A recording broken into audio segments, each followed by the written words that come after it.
Bonjour à toutes et à tous et bienvenue dans cette nouvelle vidéo consacrée encore une fois à l'univers des nouvelles technologies et aujourd'hui plus particulièrement à celui de Photoshop.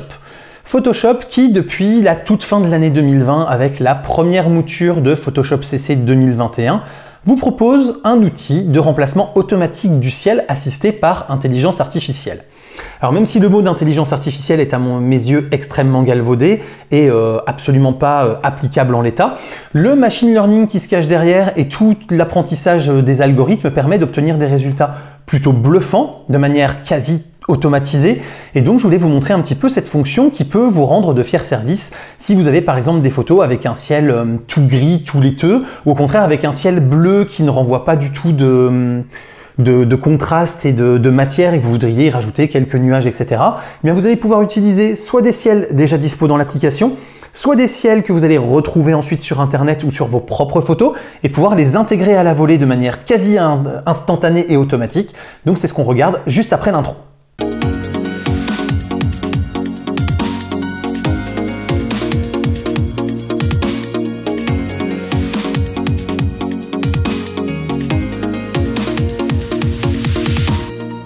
Donc là on va prendre une image dans Photoshop, effectivement on voit bien que là le ciel il est un peu trop uni, c'était gris ce jour-là, mais vous voyez un gris un peu bleuté, ok, mais un gris quand même. Et donc on se retrouve avec un ciel qui manque de contraste, qui manque de contenu. Donc on va essayer de voir un petit peu ce que Photoshop nous propose en termes de remplacement du ciel. Ça va se passer dans Édition, et ensuite ici dans Remplacement du ciel. Donc là vous voyez, il va automatiquement nous proposer un ciel. Donc après on va pouvoir le changer, et vous voyez qu'il va aussi automatiquement nous changer la luminosité et la colorimétrie du premier plan pour que ça corresponde mieux. C'est-à-dire que là c'est un ciel un peu plus orangé, genre coucher de soleil quoi, et bah à cause de ce ciel un peu orangé, vous voyez que là mes couleurs sont devenues plus chaudes ici pour essayer d'un peu mieux correspondre. Ensuite, bien sûr, on va pouvoir à tout moment décaler le contour si l'analyse c'est mal faite, mais vous voyez que là en quelques secondes l'analyse c'est très bien faite et que là où la jonction se fait, bah, c'est là où elle devait se faire, quoi. C'est quand même assez impressionnant. Donc si je veux décaler le contour, hein, je vous montre ici. Donc, dans un sens, je vais venir donc rogner dans avec mon ciel sur ce qui n'aurait pas dû être du ciel,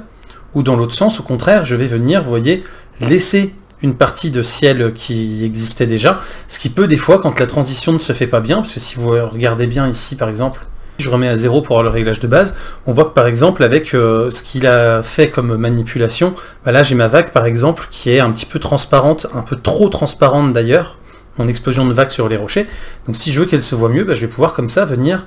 décaler un peu mon contour,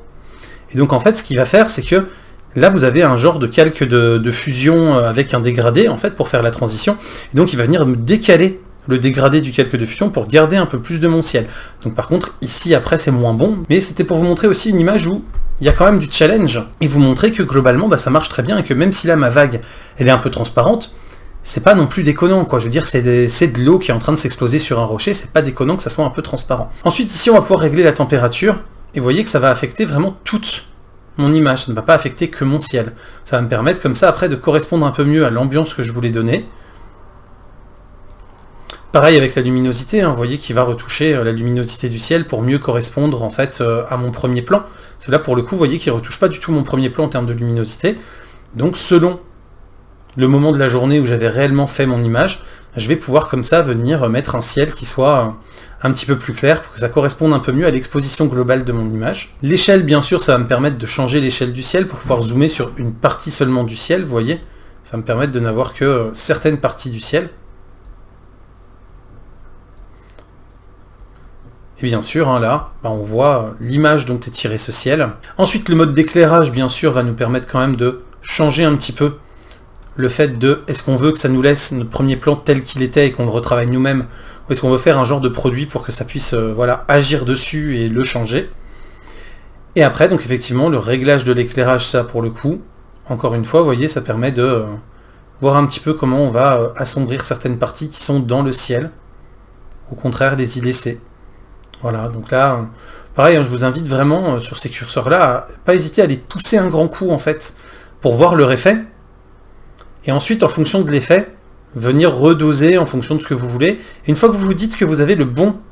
réglage, réduisez toujours un petit peu son effet. Parce que généralement quand on a la première vision comme ça du réglage qu'on trouve juste, on est allé trop loin, Et dans les faits, on se rend compte qu'après, si on veut reprendre la photo à tête reposée, on les aurait diminués un petit peu. Donc toujours en fait, pousser le réglage pour voir ce qu'il fait.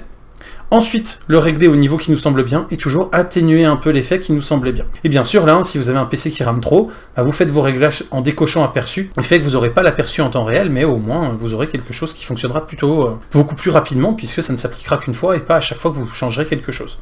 Et donc, bien sûr, là, je vous ai montré avec le ciel que j'avais sélectionné sur la dernière image pour laquelle j'avais testé, mais vous avez ici, en cliquant sur la petite flèche, plein de ciels qui sont déjà à disposition, de différents types. Donc vous voyez que vous avez aussi bien d'autres couchers de soleil comme celui-là, par exemple, aussi bien que des trucs un peu plus spectaculaires comme celui-là. Si vous voulez greffer un arc-en-ciel, super facile aussi. Et puis bien sûr, vous avez des ciels bleus, mais avec des petits nuages, ce qui fait qu'ensuite, vous allez pouvoir comme ça essayer de trouver ce qui correspond le mieux, mais ce qui donne aussi de la texture à votre ciel, et ce qui va lui donner un petit peu plus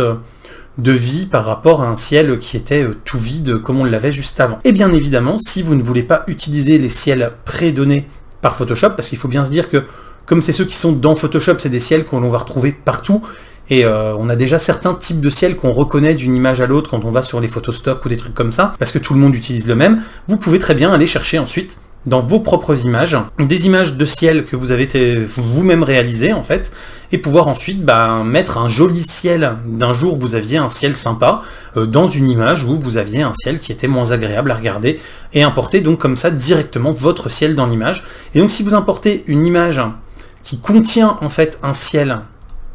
et autre chose, vous allez pouvoir comme ça quand même l'importer. Vous voyez que là il vous a détecté ce qu'était le ciel. Bon alors là, forcément, c'est pas le meilleur exemple, hein, parce que ce ciel-là, c'était à peu près au même endroit et à la même période, donc il est aussi pourri que mon ciel de base. Ça vous permet de voir que j'ai pris n'importe quelle photo, et que j'ai pu comme ça ensuite venir prendre le ciel, et qu'après, donc, à l'aide de l'échelle, je vais pouvoir comme ça venir récupérer la portion de ciel que je veux, vous voyez, pour réussir à garder ce que j'ai envie.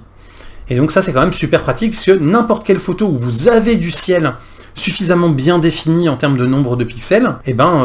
n'importe quelle photo pourra faire l'affaire pour pouvoir faire votre remplacement de ciel. Et ça c'est cool parce que ça évite de se reposer uniquement sur les ciels Adobe déjà en stock et déjà précalculés ou déjà dans la machine. Là ça marche vraiment avec n'importe quelle image contenant du ciel en termes de source. Et donc voilà, ça permet quand même d'avoir déjà quelque chose de plutôt pas mal. Et ensuite vous voyez que Photoshop va vous mettre à disposition tous les calques et tous les réglages qu'il a fait. Ce qui fait que si à un moment ou à un autre vous voulez faire une modification, vous pouvez très facilement venir comme ça changer quelque chose, c'est-à-dire que si par exemple vous voulez que ça se noie plus dans le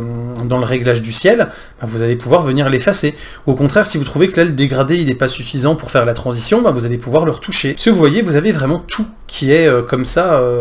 accessible, et donc vous pouvez après le post-traiter à la main pour l'améliorer, mais ça vous fait déjà gagner un temps précieux, puisque vous n'allez pas devoir vous taper tout le détourage de la côte pour pouvoir venir intégrer le ciel, ou tout le détourage du ciel plutôt pour le supprimer et le remplacer, enfin vous m'avez compris, et donc ça va vous faire gagner un temps monstrueux, puisqu'en gros là, le détourage et la transition sont déjà faits, vous n'avez plus qu'à agir sur les réglages et à les peaufiner à la main. C'est quelque chose qu'on avait vu dans Luminar qui marchait très bien, et effectivement là Adobe vient de sortir la même chose pour montrer qu'il savait le faire aussi. Et donc voilà, vous l'avez vu, ça fonctionne extrêmement bien, c'est hyper facile, hyper rapide, en gros c'est quasiment Photoshop qui fait tout seul. Ensuite un léger rééquilibrage des lumières si Photoshop ne l'a pas suffisamment bien fait à votre goût, et on a une photo qui fonctionne plutôt bien avec un résultat qui est relativement crédible et où le photomontage ne se voit pas ou quasiment pas. J'espère que cette vidéo vous a plu et vous a appris des choses. Si c'est le cas, n'hésitez pas à la commenter, la liker, vous abonner et partager. C'est le fameux clap. N'hésitez pas à faire un tour sur Tipeee et sur Utip pour soutenir la chaîne financièrement, ça fait toujours extrêmement plaisir. Et quant à moi, je vous dis à très bientôt pour plein de prochaines vidéos, photos,